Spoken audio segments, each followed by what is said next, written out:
Very good morning to all of you. मैं Aradhana Agarwal English spoken class में आपका स्वागत करती हूँ।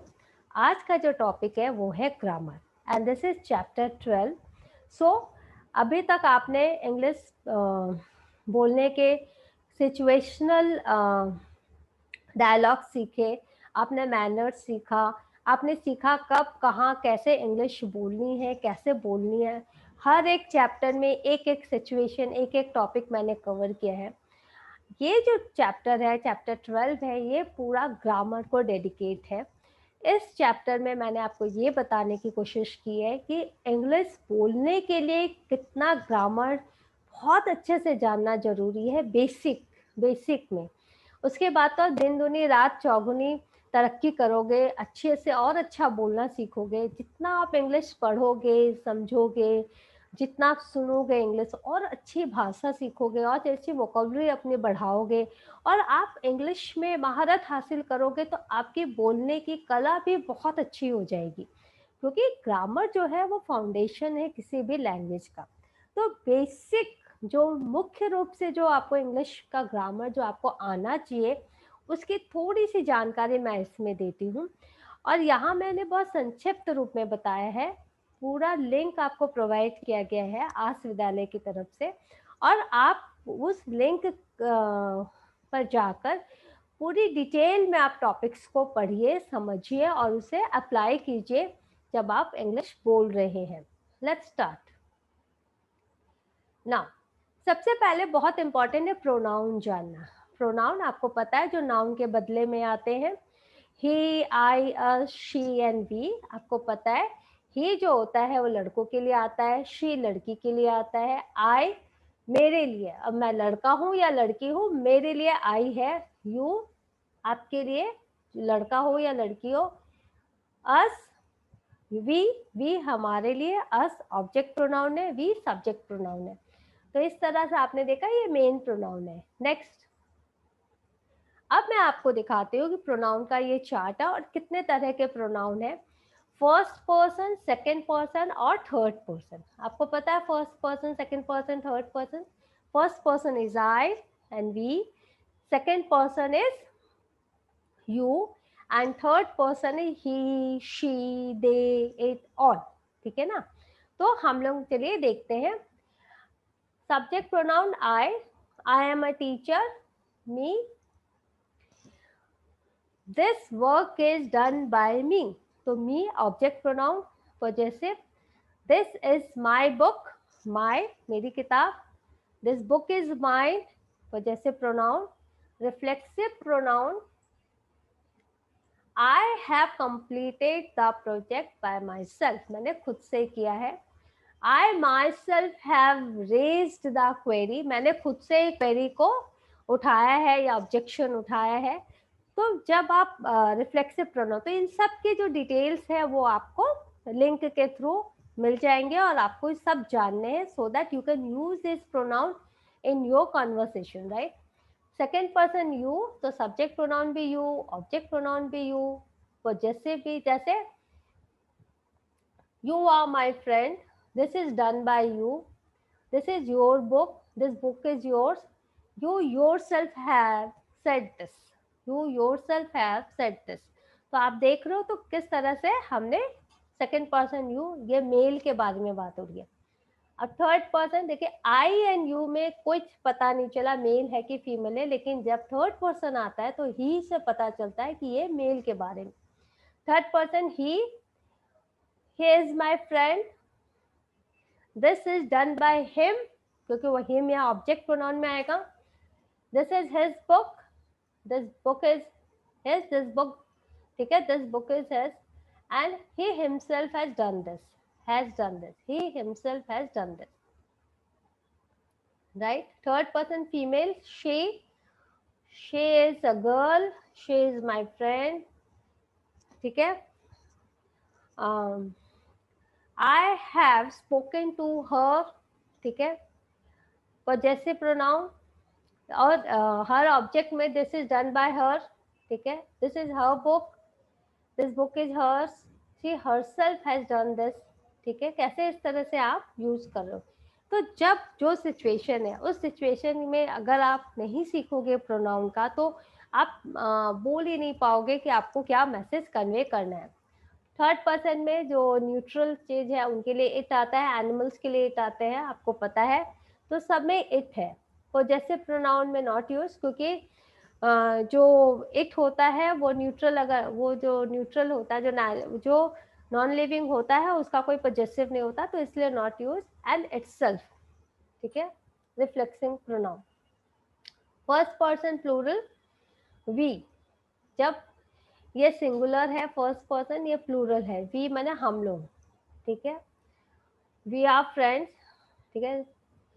अस, जब object, he spoke to us, this is our room, this is our playground, this playground is ours, we ourselves have done this.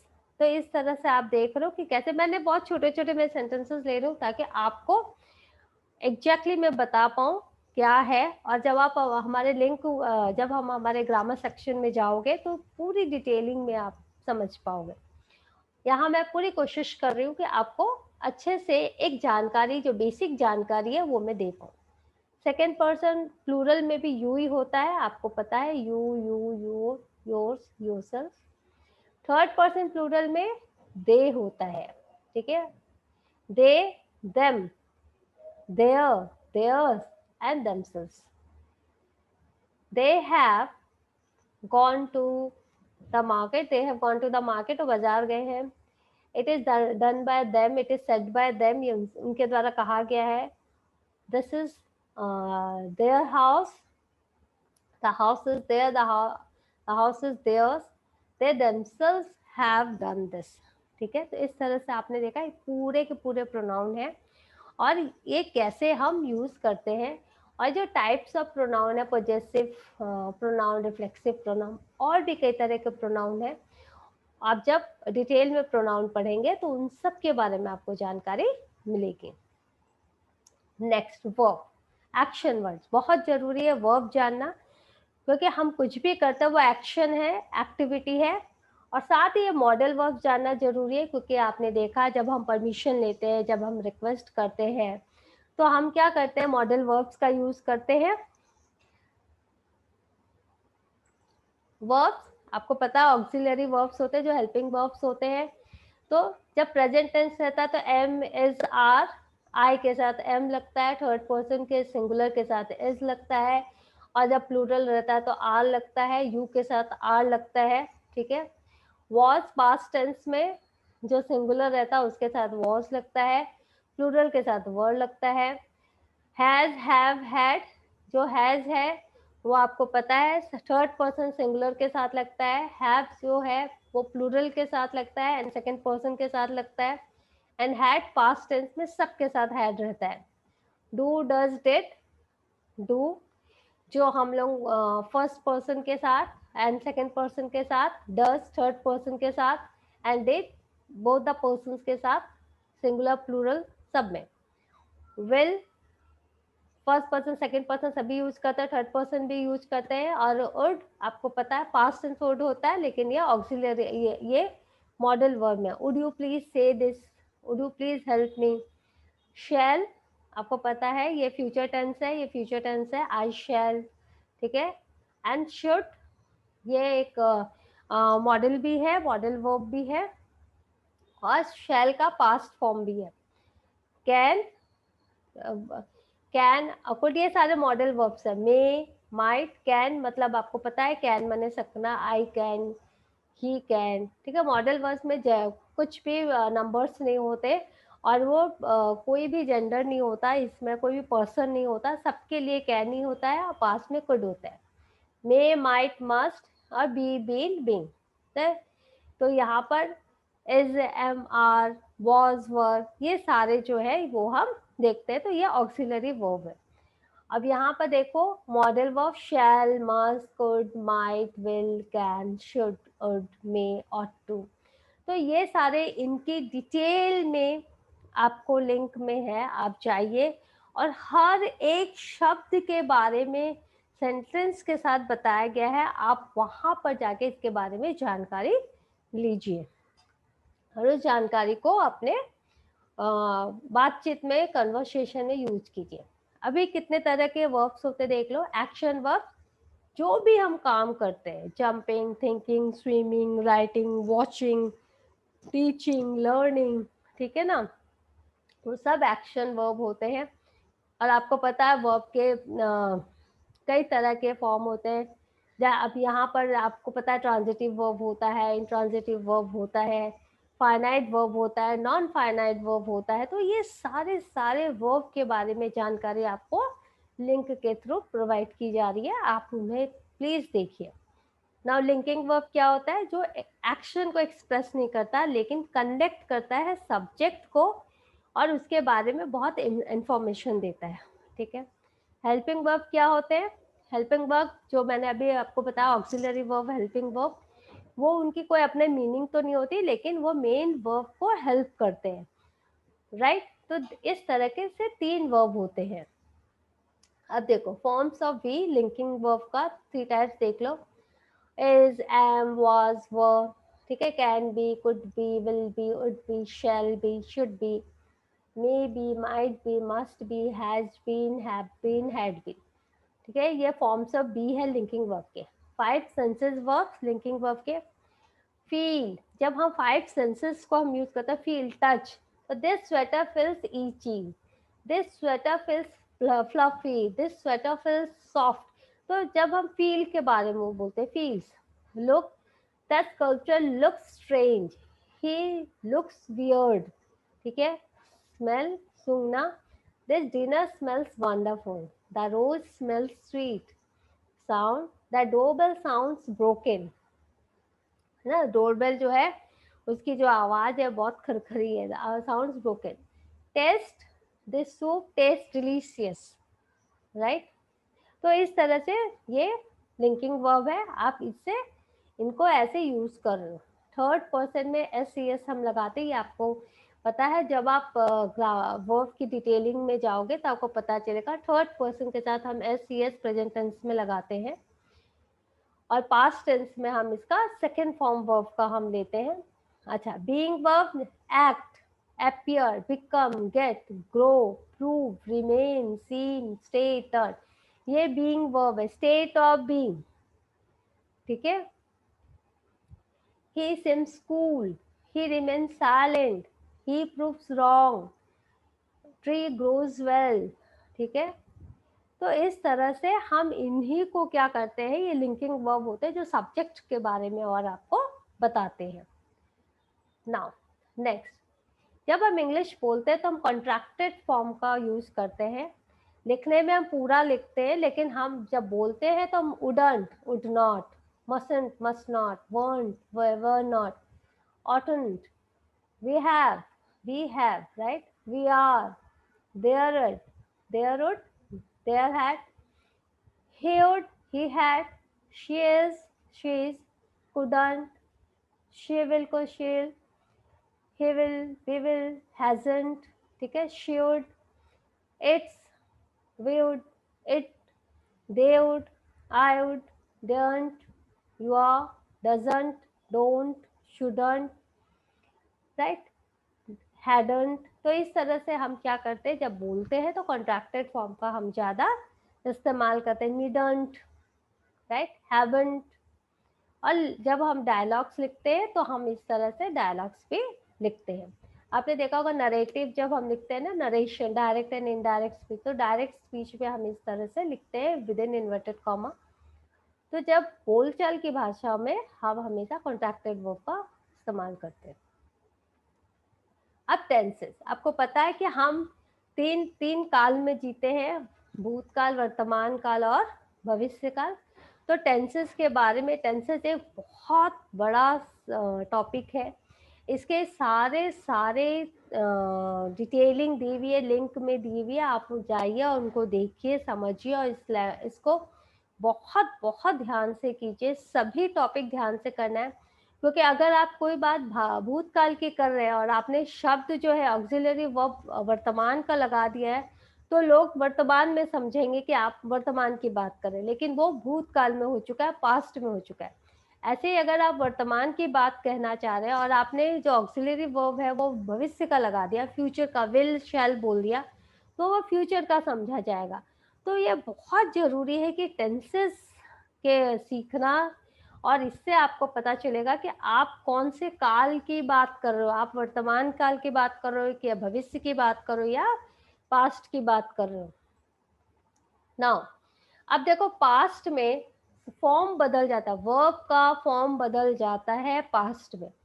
जैसे I did my homework, मतलब मैंने अपना होमवर्क किया, ठीक है। आई डू माई होमवर्क, मैं अपना homework करता हूँ, right. I will do my homework, मैं अपना होमवर्क करूंगा। सो अगर आपने यहाँ पे विल कर दिया पास्ट का, ठीक है, इसका मतलब आपने नहीं किया, आपने होमवर्क नहीं किया, पर आप तो होमवर्क कर चुके हो। तो ये बहुत ध्यान में रखना है और आपको टेंसेज अच्छे से सीखना है। Continuous, I was doing my homework, मैं अपना होमवर्क कर रहा था। ये सारे रूल्स जो है simple, continuous, perfect, perfect continuous, detail में लिंक में प्रोवाइडेड है, इनको आपको देखना है। कंटिन्यूअस जब काम हो रहा होता है तो पास्ट कंटिन्यूअस, जब आप अतीत के बारे में बता रहे हो और उस समय कुछ हो रहा है तो आप बोल रहे हो I was doing my homework, ठीक है। व्हेन द बेल रैंग, जब घंटी बजी, I was doing my homework, मैं अपना होमवर्क कर रहा था। अब पास्ट की कहानी सुना रहे हो, I am doing my homework so I am not going out to play, ठीक है। या I am doing my homework so I am not available, अभी मैं होमवर्क कर रहा हूँ, सो अभी मैं अवेलेबल नहीं हूँ, right. I will be doing my homework, that tomorrow at this time I will be doing my homework so please don't call मी, उस समय मुझे कॉल मत करना क्योंकि उस समय मैं अपना होमवर्क कर रहा हूँ या कर रहा हूँगा या कर रही हूँगी। तो आप देख रहे हो कि किस तरह से वर्ब चेंज करके आप काल बदल रहे हो, right. I had done my homework, मैंने अपना होमवर्क कर लिया था। I have done my homework, मैं कर चुका हूँ। I will have done my homework by tomorrow by 10 o'clock, ठीक है, उस समय तक मैं अपना होमवर्क कर चुका हूँगा।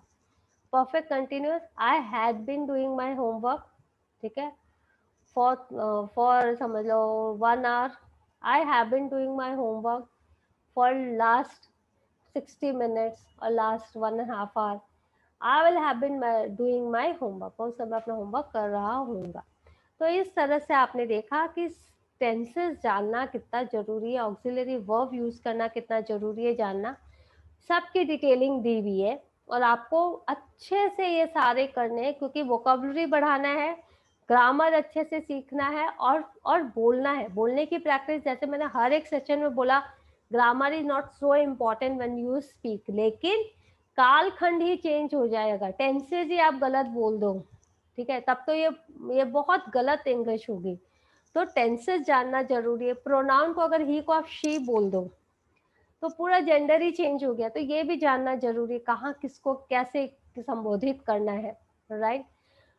अच्छा, उसके बाद सेंटेंसेस, सेंटेंसेस कैसे बनाने हैं आपको पता, अफर्मेटिव सेंटेंसेस होते हैं जो सकारात्मक होते हैं, ठीक है। आई एम डूइंग माई होमवर्क, सकारात्मक, ठीक है। नकारात्मक, आई am not doing my homework, ठीक है, ठीक है। अब किसी से अगर क्वेश्चन पूछना है तो आपको पता है व्हाट इज योर नेम करके, will you do your homework, ऐसे हम पूछते हैं।